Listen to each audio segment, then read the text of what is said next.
Oo. Hello, magandang umaga po sa inyong lahat. Magandang. Umaga sa'yo na walang ligo, Marlon. Hindi pwede yun. Hindi pwede yun. Hindi, sinamantala po namin ang pagkakataon na meron kami medyo mahabang oras ngayon at dahil po nag-uulan, gusto rin namin protektahan ng isa't isa na nasa biyahe na may ulan, Marlon. Oo Kaya eh. nagtitaping po tayo ng mga issues ngayon, Yep, no? yep. So, pangatlong taping to. Oo. Hindi ko alam kailan ilalabas si Pamela to. Pero maganda ang topic. Oh, Napakaganda ito ng Marlon, topic. nung lumabas ito, hindi ko masyadong na-monitor kung binitbit ng ating mga kaibigang vloggers, no? Pero nakakabahala dahil ang ating National Defense Secretary na si Gibo said that he is open to US proposal to build ammo facility in Subic Bay. What is ammo? Bala. Ammunitions, no, Marlon? And when it says build facility, akala ko, Marlon, nung una warehouse lang. Pabrika yan. Buo nang Pabrika darating at i-house lang, ilalagak lang sa Subic. Pabrika yan. Dito gagawin. Dito kukumpunin. Do we have the facility? Tapos, malaki ang hindi ko alam kung ilang hektarya ang Subic, ang Clark eh. Napakalaking hektarya niyan. Pero ang sa una, may maibibigay itong trabaho sa mangilan-ngilan nating kababayan. Oh, na may skills. Oo, may skills. Saka ano yan eh, dagdag trabaho sa mga naghahanap ng hanap buhay, di ba? Sa kabuuan, ang laking danger nito, ang laking panganib nito para sa ating bansa. Para saan ba ang bala, Marlon? Siyempre. Diba, pag sinabi mong bala, ang kadugtong nito kamatayan. Kamatayan, trahedya, sakuna. Diba? Panganib. At gera. Krimen, gera. Diba? And kailan mo ba nagamit ang isang ganyan sa mabuting paraan? Wala. Yung mga gun enthusiasts, pa. Yung mga ginagawang sports din yan. Pero para yung maramihan, hindi na sports yan eh. Ano na yan? Panggera na yan. Para i-warehouse mo, tsaka i-build mo, Marlon. Hindi na to, hindi na to hobby lang. Ang nakakatakot dyan, alam naman natin na yung iringan sa pagitan ng dalawang higanteng bansa, ng China at saka ng Amerika, nakaamba lagi, nandiyan pa rin. At kamakailan lang, binulaga tayo ng gera ng bansang Iran at saka ng Israel, kung saan kinakampihan ng bansang Amerika ang Israel. At bilang nung sunod-sunod na pinasabugan ng mga missile ng bansang Amerika, yung actually nuclear facilities ng bansang Iran, di ba? Ano ang ginawa ng bansang Iran? Para pilayan sana sila na hindi na muling makasagot sa mga pasabog. Ano ginawa ng bansang Iran? Hindi ba pinasabugan nila, pinaulanan nila ng missile ang US bases naman sa Qatar. Diba? Dahil katlapit na bansa lamang ito. Sandali, so yung mga US bases, yung mga ibang bansa na merong US bases, tinitira nila para hindi ito makabigay ng rescue.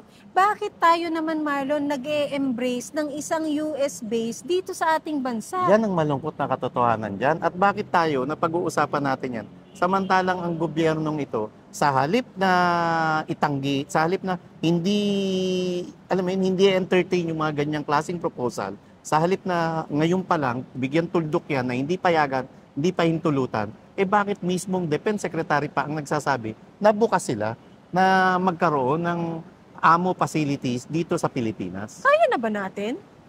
Kung lugar at lugar, meron. Kung lugar, kasi ang magbibigay naman ng supply niya, yung mga raw materials niya, manggagaling din sa bandang Amerika.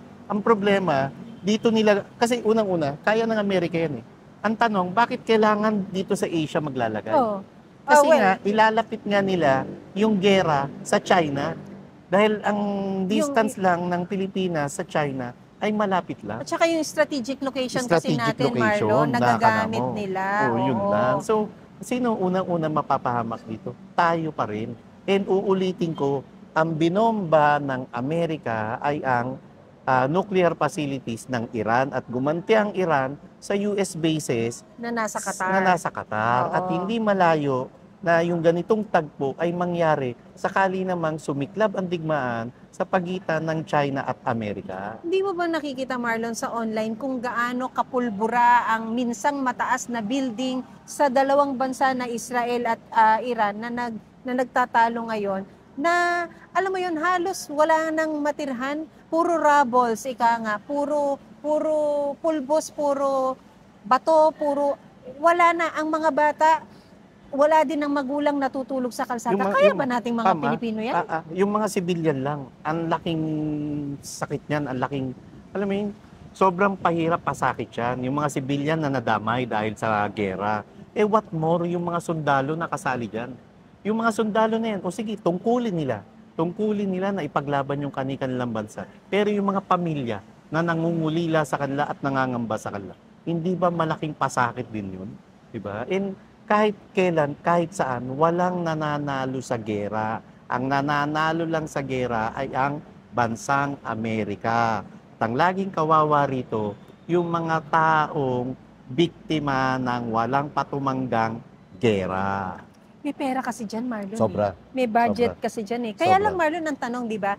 Lagi natin kine-question, gaano katransparent ang ating gobyerno sa totoong numero ng EDCA sites meron ang Isa pa yan. ang Pilipinas. Ang EDCA sites naka-disguise under humanitarian services ng pagtulong pagdating sa mga sakuna. Ilang beses ng bumagyo, bumaha, wala tayong mga nakitang GI Joes na nasa rescue sites, Marlon, no? Ipagkalayo-layo naman ng pagkakataon at ng ating Ginoo na may mangyaring the big one, Marlon, lalabas ba ang mga GI Joe para tulungan tayo mula sa mga EDCA sites na yan na tinago nila sa ganyang fasad? I don't think so. And another question, Marlon. Sige, Gibo Chodoro supports the AMO facility na gagawin or propose ng US sa Subic. Oo. Ano ang benefit ng bansang Pilipinas dyan? EDCA, you have to remember, hindi sila nagbabayad ng renta sa atin. Grabe, Hindi no? sila nagbabayad ng renta sa atin. We generously accepted and embraced them to have a facility here in the country for free. Walang bayad sa Pilipinas. Ito bang AMO facility na to? Did we just give the facility free to them also? To house the stocks? Alam mo, Pam, kung ako tatanungin mo, may bayad o wala, hindi na dapat pag-usapan yan. Dapat outright. Hindi pahintulutan, hindi payagan at isara ang pintuan ng pamahalaan para magkaroon ng pabrika ng bala dito sa Pilipinas. Nararamdaman mo bang anytime papasok tayo sa ganyang sitwasyon na makikita natin ang ating mga kasundaluhan na lumalaban sa isang digmaan? Honestly, unti-unti may nakikita ako, Pam. Oo. Honestly, unti-unti may nakikita ako. Anong At higit mangyayari na sa nakakatakot atin? nga rito, yung ginawang pagpapasabog ng Iran sa US bases sa Qatar. Kasi hindi malayong gawin yan ng sino mang bansang kalaban ng Amerika. Gawin yan para naman sa mga EDCA sites dito sa Pilipinas. What more sa pabrika ng mga bala? Pam, remember, sa isang gera, laging strategical na inaatake ay yung mga facilities kung saan nakaimbak yung mga bala, yung mga missile, kung saan nakaimbak yung mga logistical support sa isang gera. Para nga mapilayan at Para hindi mapilayan. na mag-push Oo, para through, di ba? mapilayan. However, kasi yung kada tira mo sa kanilang facility, Marlon, or quarters, di ba? Mas lalong gumaganti yung iba eh. Tama. Mas magtatawag ng damay. Tama. Mas tatawag dun sa kalapit na bansa niya ng call for help. Kaya lalong nagkakaroon na imbis na ang digmaan ay between two countries lang, nadadamay yung iba. Kaya nagkakaroon ng world war na tinatawag. Tama. At we cannot afford to do that. The thing is, Marlon, no, wala tayong hidwaan, supposedly, sa ating kapitbahay na malaking bansang China. However, dahil nandyan sa eksena ang ating kaibigang si Uncle Sam, nagkakaroon tuloy ng kiskisan dahil sa mga sulsol, di ba? Nadadamay tayo. Nadadamay tayo. So, una nang nagpa-apekto ng damay na yan, Marlon, nabalitaan din natin nung isang araw, si former Senator Francis Tolentino. Oo, no? No? Dahil ito, bago ito, sa kanyang mga kampanya, no, laging naratibo niya ang pakikipagdigmaan or yung mga naratibong pro-China. Anti-China. Hindi, yung mga pro-China na vloggers, yung mga Okay. ganyan Yung mga na pro-China, dapat- binabatikos niya. yung binabatikos niya. Yung ibig sabihin, some Filipinos are gearing towards being more friendly to China when our call is just really to have a diplomatic dialogue with them para maayos na mapag-usapan ang mga problema. Hindi tayo yung mainit na nakikipag-usap hanggang sa yung init mo kakasaka na eh. We cannot afford that. But he afforded to continue with the narrative na ikinagalit ngayon ng gobyerno ng China. O ano siya ngayon, Marlon? Diniklarang persona ng grata. Parang in layman's term, Oo. naging persona ng grata siya ngayon sa mainland China, sa Hong Kong, Pati sa Macau. at saka sa Macau. Bawal ka na ron. Sipin mo, talo ka na, bawal ka pa ron. Hindi. But alam mo, Marlon, the sad part is, Oo. I googled his full name, Oo. Francis ng Tolentino. Uy, may lahi siya.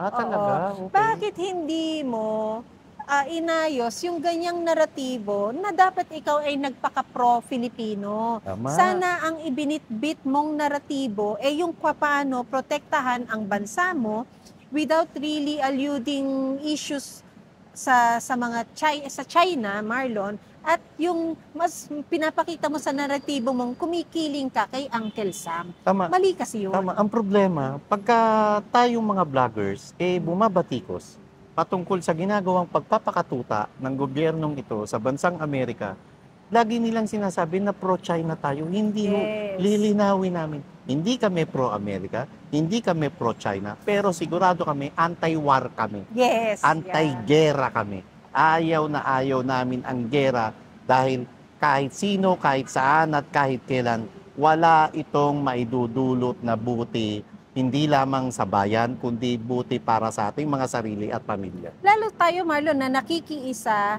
at masugid na miyembro ng Hakbang ng Maisog, ang panawagan natin talaga ay anti-war because we are for the transparency, accountability, and peace and security for this country. Unang-una pa lang nabuo ang Hakbang ng Maisog, Marlon, isinisigaw na sa entablado ng ating kaibigan na si Atty. Vic Rodriguez ang panawagan sa isang madiplomatikong dialogo between our neighboring countries para hindi tayo mauwi sa ganyang eksena ng tigmaan. Tama. Pero nakakalungkot isipin na ang isang former Senator Francis Tolentino na, alam mo yon Marlon, na dinrag niya masyado, ini-stretch niya masyado yung naratibong maraming pro-China at dapat maging anti-China tayo, mga Pilipino. What we need to do is be friendly to all dahil yan naman ang unang panawagan ng kaibigan mong si Marcos, Marlon. Yan ang yan Foreign yung sinubo policy niyang niya. foreign policy niya, na friend to all,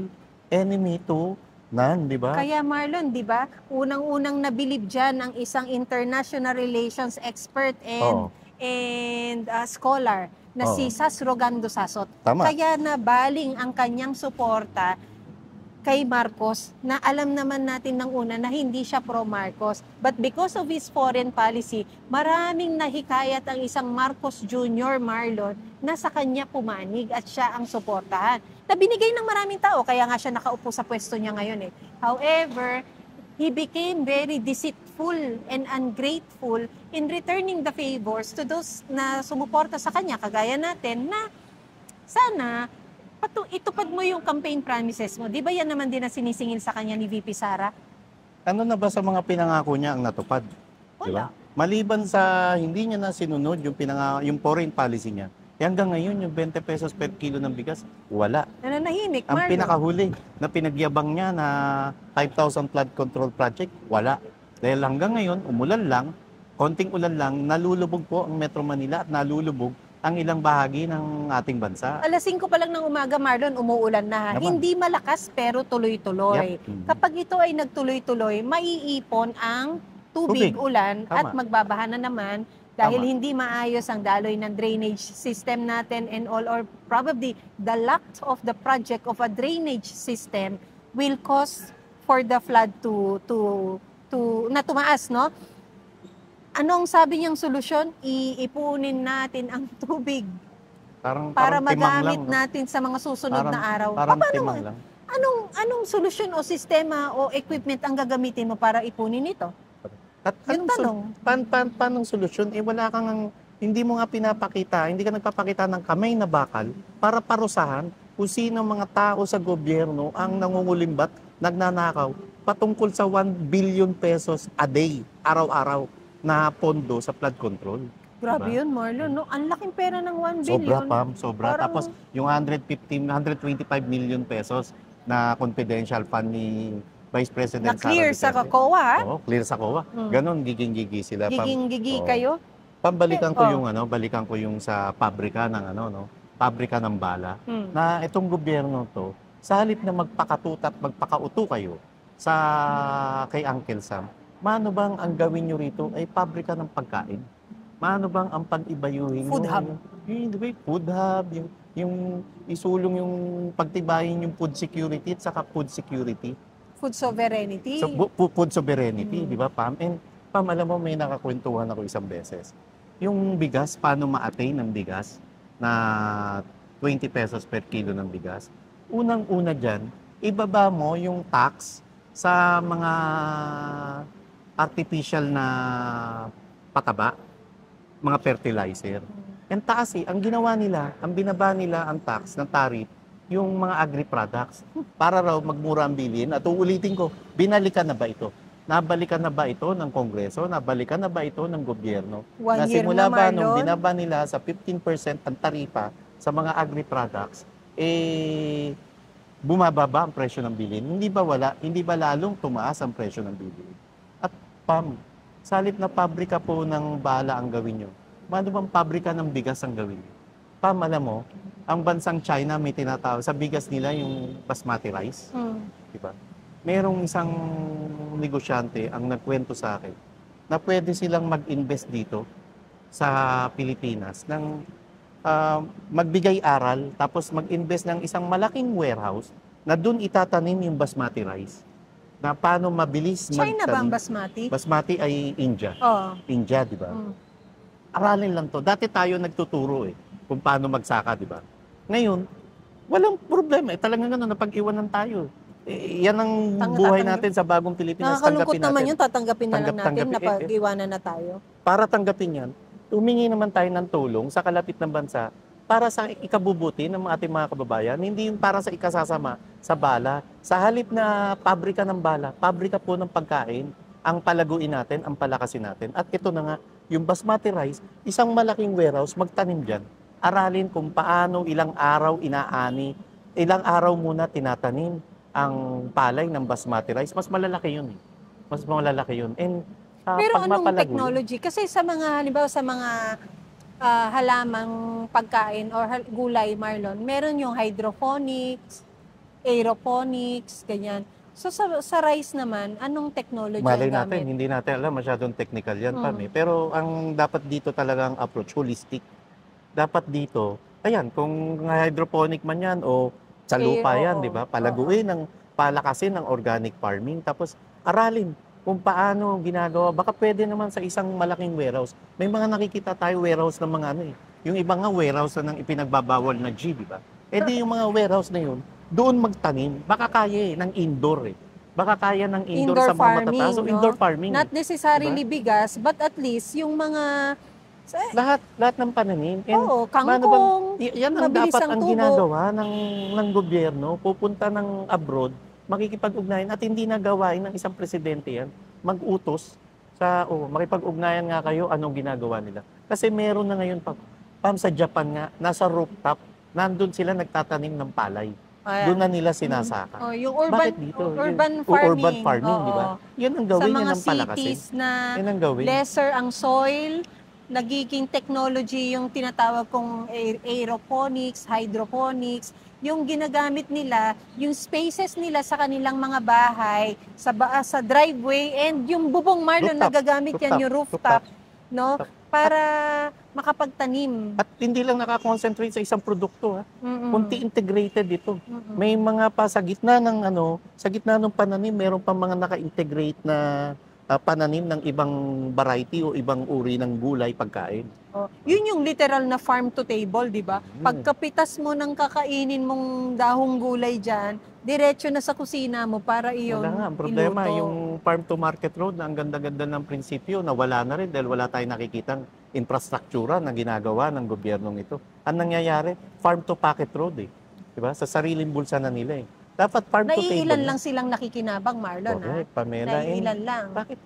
Hindi ko alam eh. Bakit sa gera? At Bakit sa bala? At ang mga ilang nakikinabang na to, Marlon, na talagang naging hayahay ang buhay, Sobra. kapag tayo ay napasubo na sa isang digmaan, sila rin ang unang aalis Aalis. sa ating bansang ito dahil sila naman din ang unang may kapasidad na makaalis. Yun ang malungkot. Oo. Tapos pagtapos ng digmaan, lahat tayo, maraming buhay na matay, maraming ari-arian ang nasira, di ba? Maraming kabuhayan ang nawasak. Tapos pagtapos ng digmaan, sila pa rin ang nakaaangat sa buhay. Napaka-feudal. Dahil sila Napaka-feudal. ay nagkaroon na ng bagong buhay sa kung saang bagong bansa sila pumunta. Hindi naman yan babalik para sabing, I would wanna go back to my country and restore the prestige of my community. Correct. No, Correct. hindi. Aalis yan, ililigtas ang kani-kanilang mga sarili. Marlon, naalala ko lang ha, meron tayong binatikos ng maraming beses sa katauhan ng isang Michael Ma na siyang naging controversial din ang kanyang talaga bilang isang Marlon, Special envoy to China. Ano na ang kanyang statement o ng kanyang opisina na merong isang representative ng Pilipinas sa China na hindi visible sa publiko ang kanyang opisina, Marlon, and it is most likely na meron itong budget. Pero nasan ka? Ano ang iyong statement tungkol naman sa brewing conflict between the Philippines and China? Ibig sabihin, pinapasweldo ka ng taong bayan Na wala ka namang ginagawa. Yes. Na nagmumukhang inutil ka. Bagay. Wala tayong nahihinuha, wala tayong Huwag natin naririnig. kalimutan yung Michael Ma na sanggandikit ng isang First Lady Lisa Araneta Marcos. Kasama siya sa pangalan ng agri-smuggling Oh. na tinukoy. Di ba? Ni Lahat na lang Congressman sangkot Sonsing. to. Lahat sangkot. Oh. Di ba? O aasa na kayo ngayon? Hmm. And ano na ba? Napag-igi nyo na ba ang buhay? At ano ba ang ginagawa nyo para palakasin, palaguin ang relasyon ng China at ng Pilipinas? Bakit nananahimik ka dyan? Hindi, at saka sige, let's not hear it from Michael Ma. Let's hear it straight from this country's President Marlon Marcos Jr. Ano ang iyong palubag loob o yung encouragement o yung pagpapalakas ng loob na statement mo sa iyong kapwa Pilipino para sabihin, wala tayong rason para matakot. Tatayuan ko ang bansa natin na hindi ito madamay sa hidwaan ng kung sinong mga higanting bansang naglalaban. Nasaan ang ganon? At can you expect this from him given na ilang beses din niyang sinabi na walang jurisdiction ng ICC sa ating bansa? Pero nasaan ang Pangulong Duterte ngayon? Nasa The Hague. Pinakidnap, pinakulong ng walang kaso. Di ba? Tapos ngayon, gusto man lang pansamantalang makalaya, pinipigilan pa ng gobyernong ito. Yes, and Diba? indirectly you are even helping those people na maaaring tanim din na witness ninyo sa sinasabi ninyong extrajudicial killing. Di ba? May gobyerno pa ba? Parang wala na. Presidente Parang nga wala eh. Kailan mo siya huling nakita? Ang huli ko siya nakita, yung yumuyuko siya sa mga kontrabandong nakuha na Yung sabat. tonelada, Oo. no? Na shab-shabs. Oo. Na wala namang nahuli kung kanina yun. Walang Exactly. nahuling yung kung sino nagmamantin, Driver. yung mastermind, driver. Diba? Oo. Nasa na yung alitagtag, di ba? Correct. Yan. Diba? Yan na lang Na- napakasimpleng mga bagay na dapat present ka pero hindi mo ginagawa, pero hindi ka namin nakikita.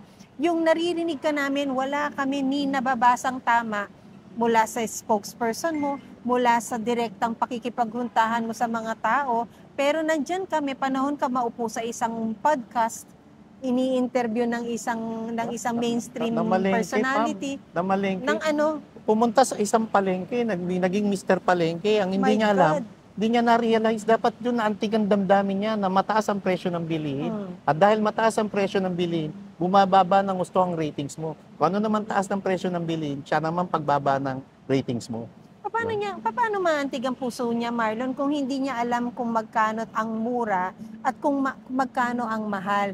What can people afford and what can people not afford anymore? He has everything. Tama ka, Pam. He Lalo na, doesn't know how to have nothing. kaya manhid siya. Yes, kaya siya manhid siya. manhid. Kaya siya detached sa realidad. Yan, even yung konsepto ng gera, wala sa kanya yan. Because they can easily afford to go and leave this country kapag nandyan na tayo sa hidwaan ng digmaan, Mark. Antabayanan po natin itong plano ng gobyernong ito na magkaroon ng pabrika ng bala o armaments ang bansang Amerika sa ating bansa, partikular ho sa Clark sa Subic. Abang-abang ba, Marlon? Pam, dapat bantayan to at dapat tutulan to. At tingnan natin ano magiging posisyon dito ng Makabayan Black. Naku, sila dapat yung Makabayan unang Black. maingay, Sila Marlon. dapat unang maingay. Wala eh. Ang pag-iingay nila ngayon, patungkol lang para siraan ng isang Vice President Sara Duterte. Patungkol sa impeachment. Pero di Nagiging ba, Marlon, selective. ang isang foreign policy, di ba, sinasabi ng konstitusyon, inano na to pinaliwanag ito ng Office of the Vice President ni VP Sara. Ang sinasabi na meron tayong dapat independent foreign policy. Dapat. Hindi tayo naiimpluwensyahan ng ating kalapit bansa kung ano dapat ang ating foreign policy. Dapat. And ang ipinangako at in-embrace talaga ng mamamayang Pilipino na sinabi ni Marcos ay yung we become friends to all and enemy to no one.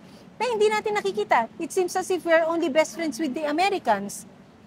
Tapos yung Chino, na kapwa nating Asyano, na pagdating din sa trade, Marlon, very tayo sa trading, very active tayo sa trading with them, sa business with them, and sa culture, Marlon, malapit ang ating kultura, malapit ang pagkakapareho ng ating mga gustong pagkain, ang ating mga spices and all, na nandyan nakaka-relate tayo mostly with China with China. Bakit narito tayo ngayon nakasunod at parang tuta ng bansang Amerika? Tama. Kung pagbabasehan kasaysayan, Pam, walang record ang bansang China na manakop Wala. ng ibang bansa, kalapit na bansa. Yes. Dumaan ng World War I, dumaan ng World War II, walang record ang China na gano'n. Kung pagbabasehan ng kasaysayan, China ang unang-unang naging kaibigan patungkol sa pangangalakal ng bansang Pilipinas o ng mga dating Pilipino, ng mga dating tao na nakatira sa Pilipinas dahil sila rin ang nag-introduce dito ng barter trading. Yeah, Diba? oo, Barter naalala trading, mo diba? yung Marlon, Oo, history syempre. Pero alam mo kung ano ang sinasabi ng record? Sa lahat ng mga eksena ng mga gera sa history, Marlon, ang laging nandoon sa eksena, Amerika. Dahil sila ang may pinakamalakas na na warfare system, dahil sila yung O dahil sila ang talagang may tunay na hanap buhay pagka may gera. at sila rin ang tunay na merong vested interest. Yan, pagdating nga, dahil sabi sa iyo kung may pera sa basura, may pera lalo sa gera. Yun ang malupit, no? Hindi ba dapat sa mga isang tamang negosyante, sa mga talagang nagtatrabaho ng tama, may kasabihan dyan, may pera sa tama. Magtrabaho ka lang ng tama, magkakapera. May ginhawa Magnegosyo sa tama. ka lang, may ginhawa sa tama. Yun lang po. At Marlon hindi natin kailangan ng mga leader na kagaya ng meron naratibo ang isang Senator Francis Tolentino. Kailangan ho natin ng leader na marunong makipaghuntahan sa ating kapwa na lalo mahirap maintindihan ang konsepto ng gera, Marlon. Yung aabot sa ating laylayan para sabihin o pakalmahin ang ating kalooban na wala hong mangyayaring kaguluhan dahil tayo po ay nakikipagdialogo sa ating mga karatig bansa at ating mga kaibigan. Hindi yung naratibong hihilahin mo o idadrag mo ang bansa sa isang kaguluhan. Nakagaya ng ginagawa na panunulsol na dahil kayo ay pro-China, hindi kayo maka-Pilipino, tapos pilit ninyong isinusuko lang kung ano ang territory natin sa ibang bansa, bla bla bla. Antayin natin magiging implications nito, yung ginawang pagbaban kay Senator Tolentino sa Macau, China at Hong Kong. Kasi baka maging implication nito, yung bansang Amerika naman, iba ng isang Pamela Pedroche. Bakit? Hindi pwede pumunta ng Amerika. Bakit ako? Kasi ang naratibo nila, kapag ka binabatikos mo yung gera na patungkol sa Amerika at China, pro-China ka na. Pero Marlon, naglabas na ang US Embassy Oo. ng isang, I don't know if it's a memo or just an announcement na sa mga Filipino applicants for US visa is to open their social media to make it public para kapag isa kang aplikante, makita nila kung ano yung mga postings mo. What if your postings is really against something that they do na hindi aligned sa konstitusyon ng Pilipinas? You will be deprived of the privilege to travel and visit their country. Sabi, no? Di ba? Indirectly, ginagawa nila yan kay Attorney Vic Rodriguez. Di ba? Nung si attorney ay laging consistently nagpapahayag na siya ay anti-war, ilang beses siyang nagpunta ng US at na-detain ng mahabang oras Hinold, no? sa Ng immigration. ilang oras, no? Hindi kinukulong, hindi ginawang persona non grata, pero that is an indirect way of sending him a message na stop talking about us. Di ba? Mali may mali ngayon Parang nino-normalize nila na merong ina-suppress yung iyong freedom of expression, di ba? Kasi kung ganyan ang ugalit, asal ng bansang Amerika, hindi sila tunay na kaibigan ng mamayang Pilipino. Sariling interest lamang nila ang gustong maisulong dito sa Pilipinas. True. Kaya mahirap Nakakalungkot. yan But we have to remember, no, na sana yung pangangalampag natin sa social media ay yung panawagan na maging tuwid ang hangarin ng ating mga leaders na maging pro-Philippines, maging pro-Filipinos, and maging anti-war. Dapat tayo ay maging pro-peace para hindi na natin makita yung mga sarili natin sa ganyang hidwaan na naiipit. Sa madaling salita, hindi porke anti-war tayo ay pro-China na tayo. Anti-war tayo. Anti-war. Oo, anti-war. Sino naman dyan ang pwedeng mga ma-involve, di ba Marlon? It's not the countries that we are being against, but it's the process, yung war. We're not for war. We Correct. cannot afford war, Marlon. Correct. We cannot afford to get into it. Not to war. Mahirap. No to war dapat. Mahirap. Yes to peace. Yes, di ba? Maraming salamat po sa inyo na pagtsatsagaan niyo po kaming lagi. Please like, share, and subscribe. At yung don't skip ads, syempre. Oo, Don't skip ako po ads. si Pam. Ako si Marlon. Narito tayo sa third floor studio na Mind your own opinion. Lagi po mag-iingat Opo. nag-uulan Ingat na po, po ng ingat, todo. ingat. Sa mga nagmamaneho, mga nagko-commute, lagi pong may payong. At sa mga nagmamaneho, maingat sa daan para hindi, alam mo yung karambola, Marlon, dyan uso ang Tama. Dahil At lagi madulas tayo ang magpasalamat. kalsada. Lagi tayo magpasalamat dahil laging magsalita ng TYL. Thank you, Lord. Mag-ingat po lahat. God God bless bless. because God is the best. Bye-bye po.